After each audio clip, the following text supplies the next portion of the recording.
The door explodes inward. Sergeant Jake Martinez stands frozen in the doorway of his own Honolulu home, still in his military fatigues, duffel bag dropping from his hand. What he sees will haunt him forever. His wife, his co-workers, her boss, all of them, naked, everywhere. The living room he left pristine 2 weeks ago is now a scene of absolute depravity. Bodies scrambling, wine glasses shattering. A woman he's never seen before screaming, trying to cover herself with a couch cushion. His wife's face, pale, mascara-streaked, mouth open in silent horror. "Jake!" she gasps. But he can't hear her. The ringing in his ears drowns everything out. His hands are shaking. His training tells him to assess, to control the situation. But this isn't combat. This is worse. Because the enemy is the woman he married. And the battlefield is his home. This is the true story of betrayal, lies, and the moment a decorated soldier's world collapsed in the most devastating way imaginable. Sergeant Jake Martinez, 32, had everything figured out. Or so he thought. He'd served 3 tours overseas, received commendations for valor, and was respected by everyone in his unit at Schofield Barracks. When he met Vanessa at a charity event in 2019, he believed he'd found his anchor, the person who'd be waiting when he came home from the chaos. Vanessa was 29, beautiful, ambitious. She worked in corporate sales for a major tech company in downtown Honolulu. Smart, driven. The kind of woman who turned heads at military balls and made other soldiers' wives jealous. They married in 2021. Small ceremony on Waikiki Beach. His army buddies stood beside him. Her colleagues from work filled the other side. Everyone said they were perfect together, but perfection is a mask, and masks always crack. In September 2024, Jake received orders for a 2-week training rotation on the Big Island. Nothing major, just standard field exercises. He'd be back before October ended. "I'll miss you," Vanessa said at the door, kissing him goodbye. "But I've got that big business dinner coming up anyway. My boss is flying in some corporate partners. Huge deal." Jake smiled. "Go get him. Make that promotion happen." "I will," she promised. He had no reason to doubt her.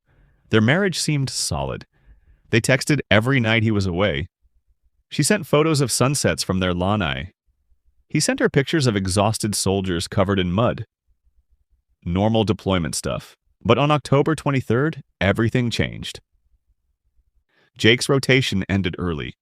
A tropical storm was heading toward the Big Island, and command sent everyone back to Oahu a day ahead of schedule.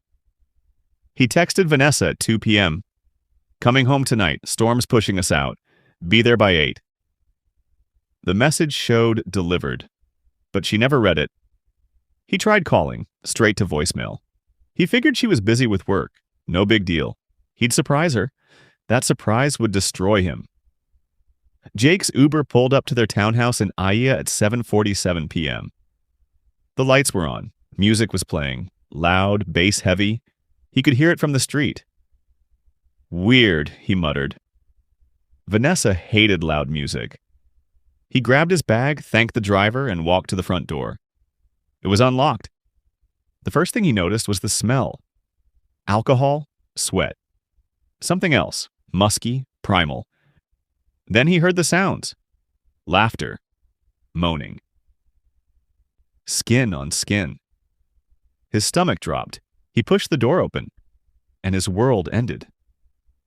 The living room was a writhing mass of naked bodies, at least 8 people, maybe more.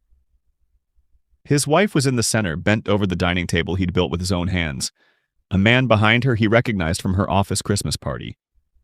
Her boss, Richard, was on the couch with 2 women Jake had never seen. Another couple was on the floor near the kitchen.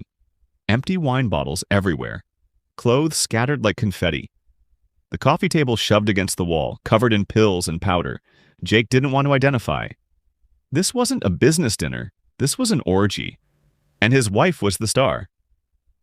"What the fu—" Jake's voice cut through the music like a gunshot. Everything stopped. Bodies froze. Heads turned. Someone screamed. Vanessa's eyes met his. For one terrible moment, time suspended. Her mouth opened, closed, opened again. Jake, you're not supposed to be... Not supposed to be? His voice cracked with rage. Not supposed to be in my own ing house?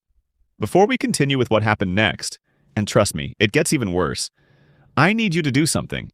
If this story is gripping you, if you can't believe what you're hearing, smash that like button right now. Subscribe and hit the notification bell because we cover the most shocking true crime and betrayal stories that the mainstream media won't touch. The next part of this story involves authority corruption, violence, and a twist you won't see coming.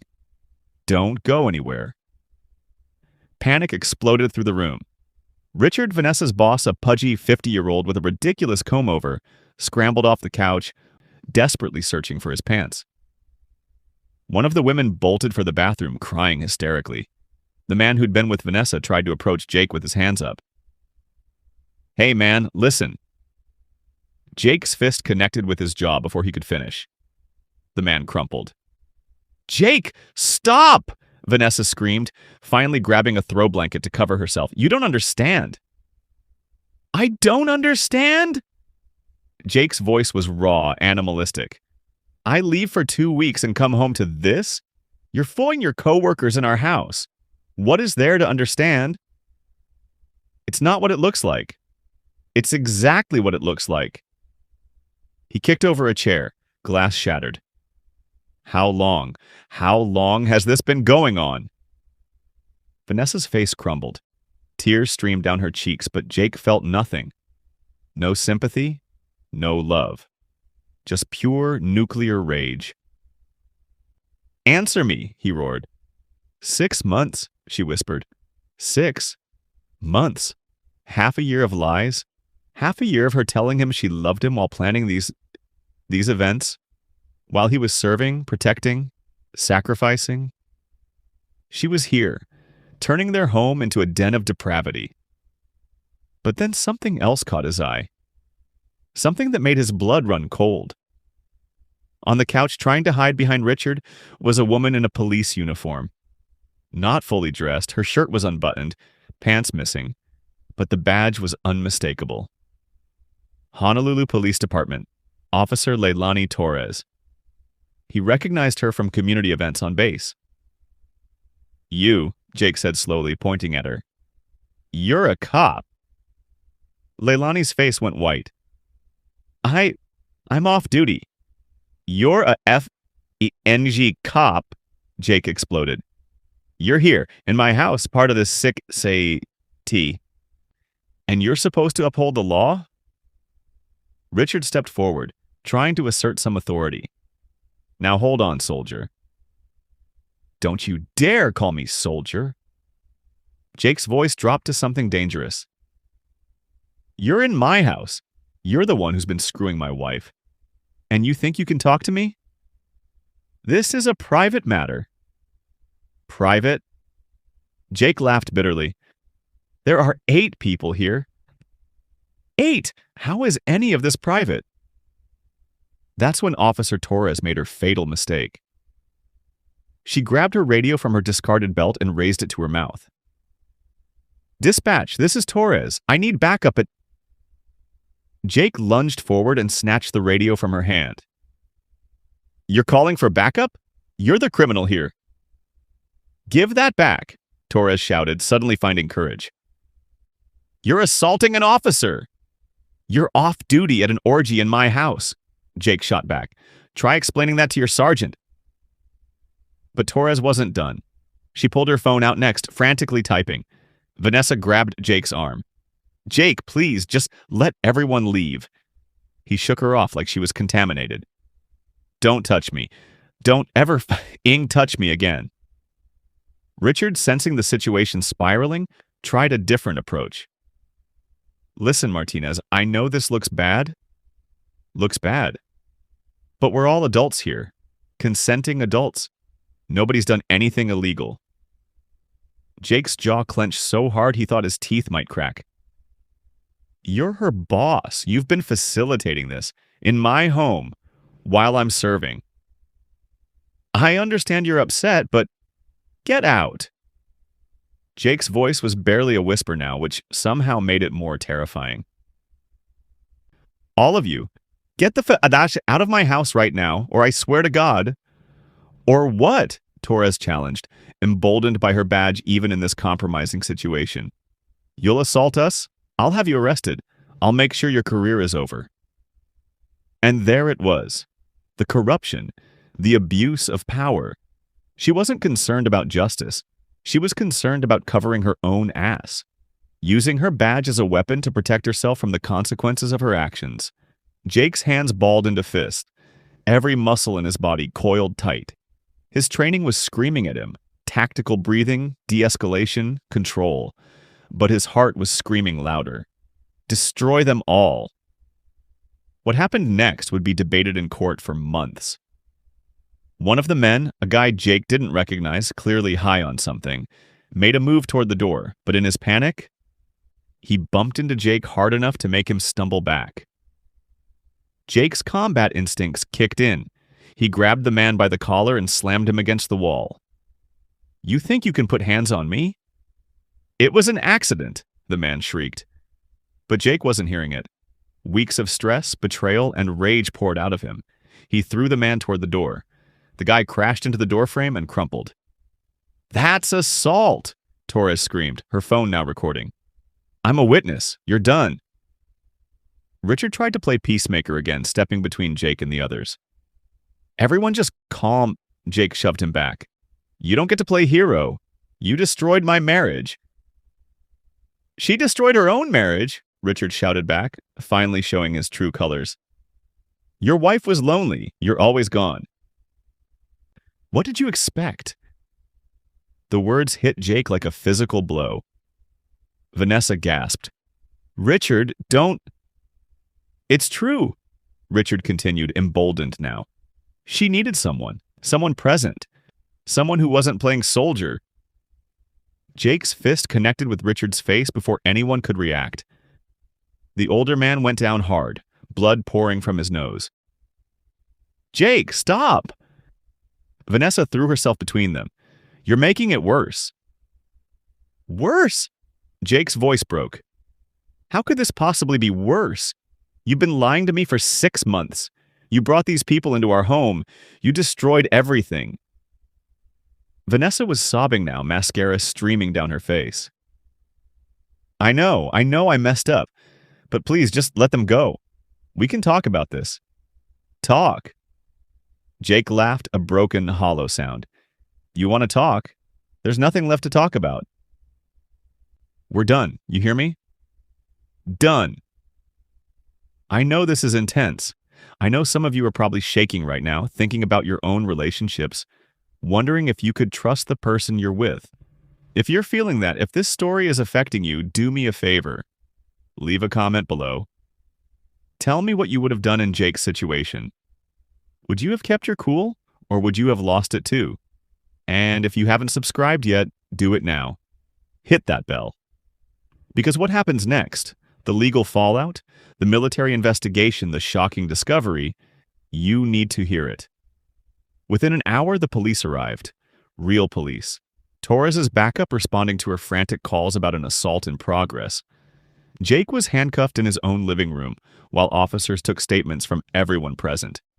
Vanessa, now dressed, played the victim perfectly, crying, shaking, claiming Jake had attacked innocent people. Richard pressed charges, so did the guy Jake had thrown against the wall. And Torres? She filed an official complaint, claiming Jake had threatened an officer and stolen police property. Jake sat in the back of the patrol car, numb. His knuckles were bleeding. His career was probably over. His marriage definitely was.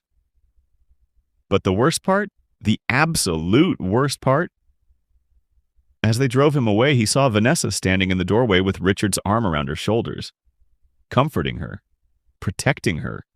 The man she'd been cheating with was now playing the hero. Jake spent the night in jail. By morning, the story had spread through his unit. By afternoon, he was called into his commanding officer's office. The military investigation was brutal. They pulled his records, interviewed witnesses. Torres's testimony, backed by her badge, carried enormous weight, even though she conveniently left out the part about the orgy. Jake was given two options: accept an Article 15 non-judicial punishment and possibly save his career, or fight it in court-martial and risk a dishonorable discharge. He chose to fight. The trial lasted 3 weeks. Vanessa testified against him. So did Richard. So did Torres. They painted him as violent, unstable, dangerous. His defense? He'd come home early from deployment to find his wife in an orgy. He'd reacted emotionally, yes. Violently, yes. But any person would have. The military judge wasn't sympathetic. Members of the armed forces are held to a higher standard, she said. Your training should have prevented this escalation. Jake was found guilty of assault. He received a reduction in rank, forfeiture of pay, and a reprimand that effectively ended his career advancement. But here's where the story takes its final bitter twist. 2 months after the trial, one of the people at that party, a woman named Julie, who'd stayed quiet during the investigation, came forward. She brought evidence. Photos, videos, text messages. Turned out this wasn't Vanessa's first business dinner. She'd been organizing these events for over a year, and Richard wasn't just participating, he was recruiting, using his corporate position to pressure female employees into attending. It was coercion. It was abuse of power. And Officer Torres had been providing security, making sure nobody called the real cops. When this evidence reached the Honolulu PD, Torres was fired. Richard was forced to resign and faced multiple civil suits. Vanessa lost her job and her reputation. But Jake? The damage was done. His career was stalled. His marriage was over. His name was tarnished. The last I heard, Jake left active duty and moved to the mainland. Started over. Alone. Vanessa tried to reach out once, according to sources. Apologized. Said she'd gotten caught up in something she couldn't control. He never responded. Because some betrayals can't be forgiven. Some wounds don't heal. And some people don't deserve a second chance. This is the reality of betrayal. It's not clean. It's not simple. And the consequences ripple out in ways you can't predict. If this story affected you, if it made you angry or sad or just grateful for the honest people in your life, hit that like button, share this video, and subscribe, because we tell the stories others won't. Drop a comment telling me, do you think Jake deserved his punishment, or was he the real victim? I'll see you in the next one. Stay strong and trust carefully.